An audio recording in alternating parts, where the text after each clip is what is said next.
Pilipinas! Good morning, it's me, RR! Charot.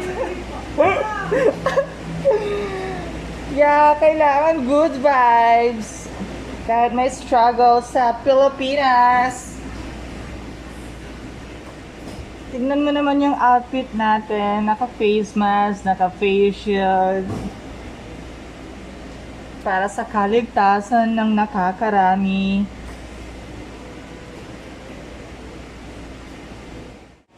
So yun guys, gusto ko lang i-share na gusto ko lang i-share yung experience ko sa Oppo. It's my 11 days today. Pwede bang pa-share yung experience? Yeah, so on my first day, it's not easy. Yeah, why? Because my number one store is that Meyer had no stock. So it's not easy to adjust to the frontliner, to the other promoter. And then the second store was in Flexi Phone. One day. And then it's okay to be part of them too. Why? Because they are approachable. And then frontliner, very nice. And then the third one store is on Guanzon. Magstay ako doon ng 3 araw, yun na lang, para mas maganda. And then sa first day ko doon sa Guanzon, doon ako nag-start na nakabenta ng unit. So,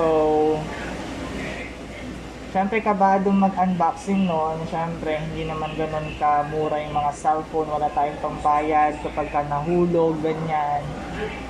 So, literally, meron naman akong experience noon before. And then, nahasa-hasa na lang. Dahil sa continuous na pagpasok ng benta sa store na yon. So, yon, naka 14 units naman na ako. So, I hope na ta-target. Kasi 1 month naman yon.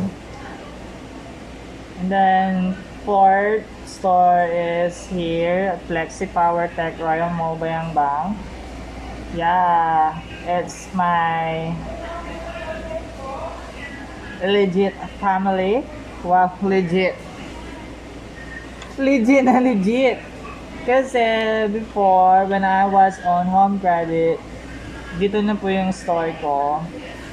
And then, yes, I'm back for my second day here at Flexi Power. So, sana madaming pumasok na client. Diba? More sales tayo, adya. About pala sa brand na hawak ko ngayon, hindi naman ganun kadali memorize sa mga specs. Pero self-knowledge na din, and then helping na din sa mga ibang promoter. Siyempre kailangan natin magtanong-tanong.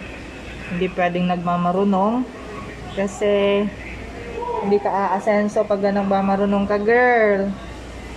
Kailangan tanong-tanong din para mas madaling intindihan.